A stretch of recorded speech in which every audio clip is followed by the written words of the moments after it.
Αχ, βάλτε μου ένα ποτάκι.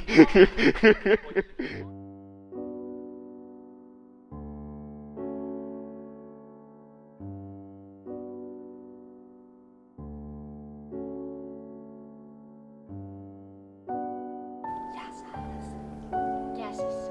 Γεια σας.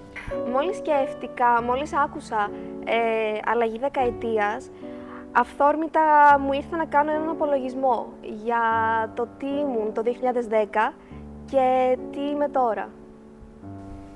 Ανάμεγα συναισθήματα ήταν όταν σκέφτηκα το θέμα της δεκαετίας, γιατί έχουν μεσολαβήσει πάρα πολλά. Είναι περίεργο γιατί η δεκαετία όταν είσαι 23 χρονών, 24 πόσο είμαστε τέλος πάντων εμείς, είναι κοντά η μισή σου ζωή. Δηλαδή δεν είναι ότι θα σου πω να ήταν που δούλεψα λίγο, μετά μετακόμισα κάπου. Όχι, ήταν με πιάνει σε λίγο γυμνάσιο, λίγο λύκειο, λίγο σε προγράμματα, σε ταξίδια, λίγο στο πανεπιστήμιο, σε άλλες δουλειές. Είναι full. Δεν ήξερα τι να πρωτοδιαλέξω. Πράγματι μου συνέβησαν ορισμένα πράγματα που έκλειναν έναν κύκλο επαγγελματικό, αν θέλετε, κοινωνικό, συνδικαλιστικό και αν θέλετε και τελείως προσωπικό. Δηλαδή π.χ. ένα πράγμα να σας πω. Το 2012 γιορτάσαμε με την γυναίκα μου τα 50 χρόνια γνωριμίας. Εδώ είμαστε όπως γνωριστήκαμε. Σε τι κατάσταση ήμασταν τον καιρό εκείνο. Εγώ υπηρετούσα τότε στο στρατό και τότε γνωριστήκαμε με τη γυναίκα μου. Εγώ 23 χρονών, η γυναίκα μου 17 ίσως. Λοιπόν, αυτό είναι ένα πάρα πολύ, για μένα, σημαντικό μέρος, ας πούμε, προσωπικό, τελείως προσωπικό. Και ξεκινάω με αυτή τη ζακέτα. Ήταν ένα δώρο το οποίο μου το έχει κάνει η μητέρα μου όταν είχα πρωτομπεί στη σχολή και ήταν που μας είχαν ζητήσει μια γκρι ζακέτα για να πηγαίνουμε στα νοσοκομεία. Ήταν χειμώνας και τότε ήμουν λίγο πιο παχής, είχα παχυσαρκία. Και το θέμα είναι ότι όταν τη φορούσα πραγματικά έχει πολλές στιγμές. Γιατί μέχρι και σήμερα μετράμε πάνω από 8 χρόνια που είμαι ασθενής και έχω φροντίσει αυτούς και πάνω της έχει πολλές αναμνήσεις με αυτούς τους ασθενείς. Νιώθω πάρα πολύ καλά, πολύ χρήσιμο μέλος της κοινωνίας, καθώς πιστεύω ότι ο κάθε άνθρωπος έχει ένα σκοπό στο πλανήτη, στη ζωή του.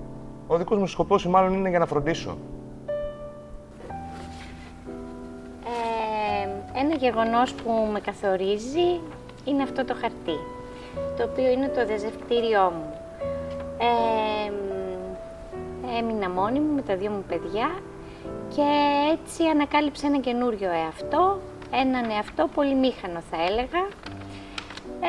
Με κέφι, με προσπάθεια, βρήκαμε έναν νέο τρόπο ζωής και τα καταφέραμε. Το πρώτο αντικείμενο είναι ένα εισιτήριο για αεροπορικό εισιτήριο. Ήταν η πρώτη φορά σε αυτή τη δεκαετία, έκανα το πρώτο μου ταξίδι στο εξωτερικό και πάντα οι γονείς μου έλεγαν ότι έπρεπε να περιμένουμε για να πάμε ένα ταξίδι στο εξωτερικό και πια νιώσα ότι μεγάλωνα όταν πήγαμε αυτό το ταξίδι. Αυτή η δεκαετία έχει πάρα πολλά ταξίδια. Στα ταξίδια έπαιρνα τα γυαλιά ηλίου μου μαζί. Γενικά είμαι από αυτούς τους τύπους που δεν φοράνε γυαλιά ηλίου για κάποιο λόγο. Στο ταξίδι όταν ξεκινάω να πάω λέω πρέπει να πάρω γυαλιά ηλίου μαζί. Σε αυτή τη θήκη κανονικά υπήρχαν άλλα γυαλιά, τα άφαγε το σκυλί μου, το εννοώ.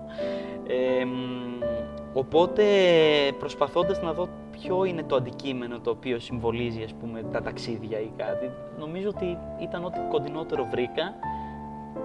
Είτε ήταν ταξίδι από πρόγραμμα, ήταν για να πάω να δω ένα φίλο, είτε γιατί έτσι μου ήρθε και ήθελα να ψυχαγωγηθώ, είτε ήταν εντός στην Ελλάδα, στο εξωτερικό, κάπου. Νομίζω ότι πάντα είχα μαζί μου ένα ζευγάρι γυαλιά ηλίου, το οποίο ούτε και εκεί φορούσα.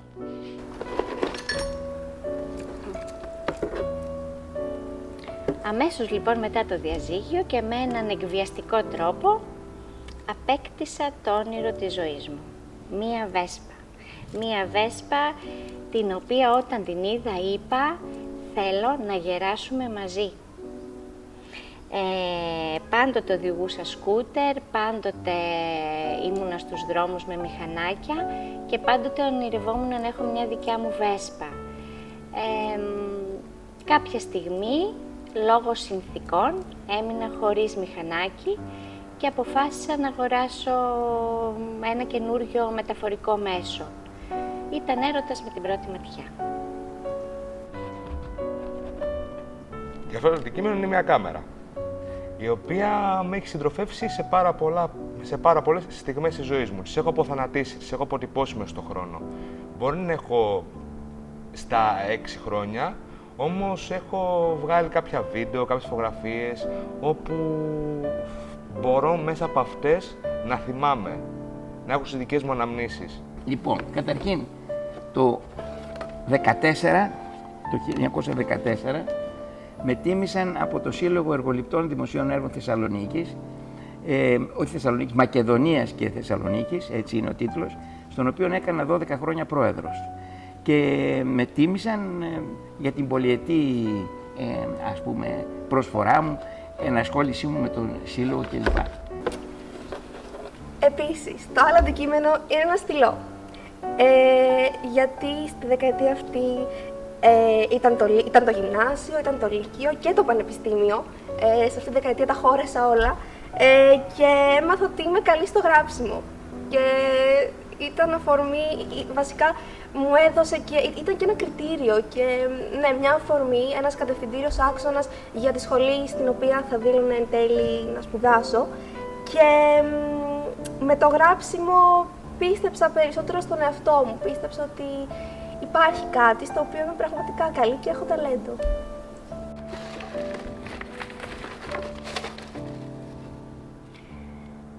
Αυτό το παπούτσι.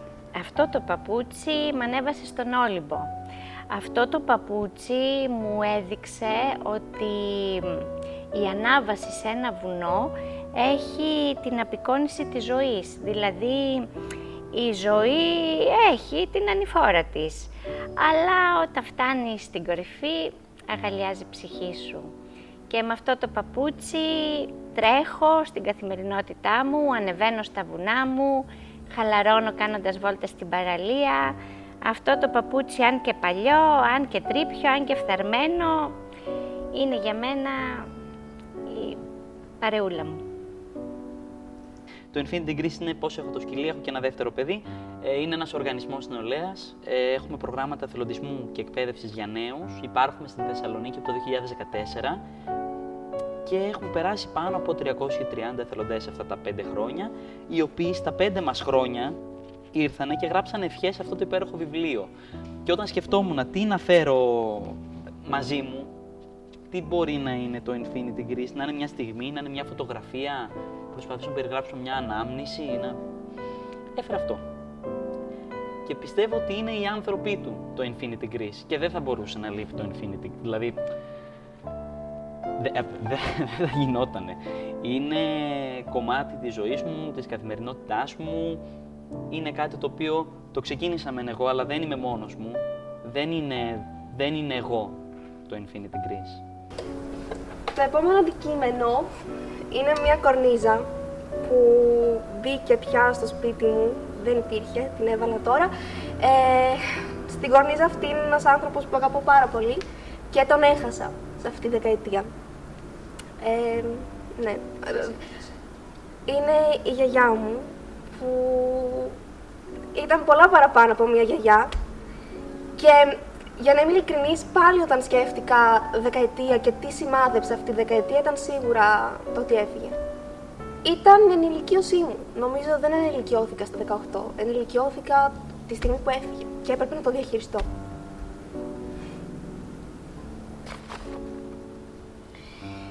Αυτό το ψηφιδωτό μου θυμίζει τον πατέρα μου, τον οποίο τον έχασα πρόσφατα και κάθισα όλο το καλοκαίρι μαζί του φέτος και κάναμε πάρα πολλά ψηφιδωτά. Ήταν μια διαδικασία αποχωρισμού και για τον ίδιο ήταν μια υπόσχεση δικιά μου ότι θα του τα προσέχω. Και γι' αυτό το λόγο ασχολήθηκα με τα ψηφιδωτά και αυτά τα ψηφιδωτά θα μείνουν για πάντα στην καρδιά μου και να μου θυμίζουν τον μπαμπά μου. άφησα τελευταία, κάτι που με συγκινεί ιδιαίτερα, παιδιά, είναι οι τιμές που μου έγιναν, οι τιμητικές εκδηλώσεις που έγιναν για μένα από το άσυλο του παιδιού.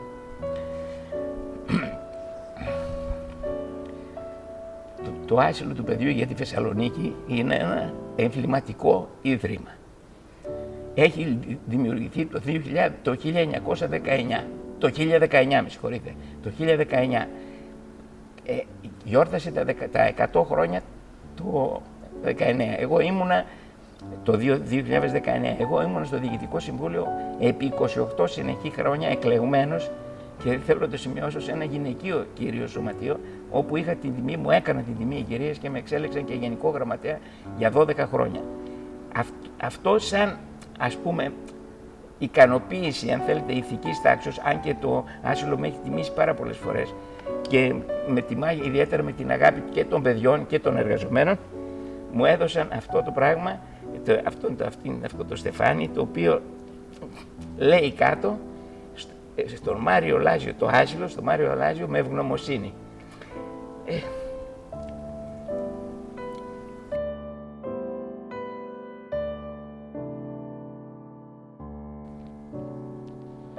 Μου έμαθε, νομίζω ότι υπάρχουν, γιατί είναι και η δεκαετία της κρίσης, στην οποία βέβαια εμείς μεγαλώσαμε, δηλαδή, οκ, αυτό βρήκαμε. Δεν είναι ότι πριν ήμασταν αλλιώς και... Οπότε εμένα αυτή η δεκαετία μου έμαθε ότι άμα θέλεις, θα βρεις έναν τρόπο και θα το κάνεις. Αυτό μου μαθαίνει νομίζω αυτή η δεκαετία ξεκάθαρα και λίγο το να βλέπω τα πράγματα πιο κωμικά.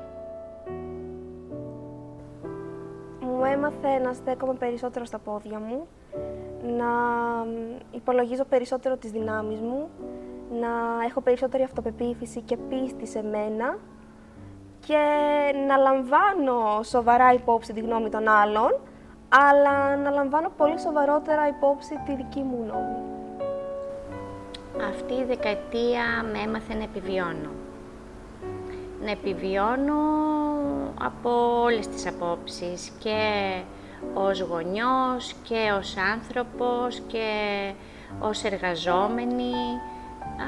Κυρίως αυτό, ότι με έμαθε να επιβιώνω και να μεταμορφώνομαι λίγο σαν το χαμελέοντα. Αυτή η δεκαετία που πέρασε μου έμαθε να είμαι πιο αισιόδοξος.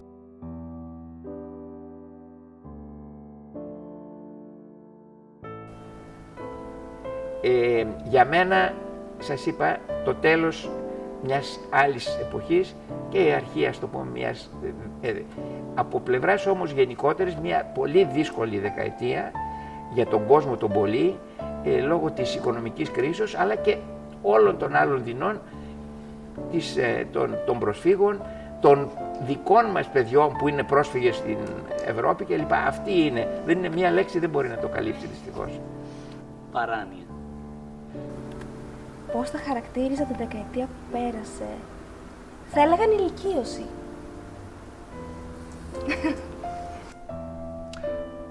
Καταιγίδα. Και μετά την καταιγίδα τι έρχεται? Το ουράνιο τόξο. Άρα, αισιοδοξία. Άρα, πάμε.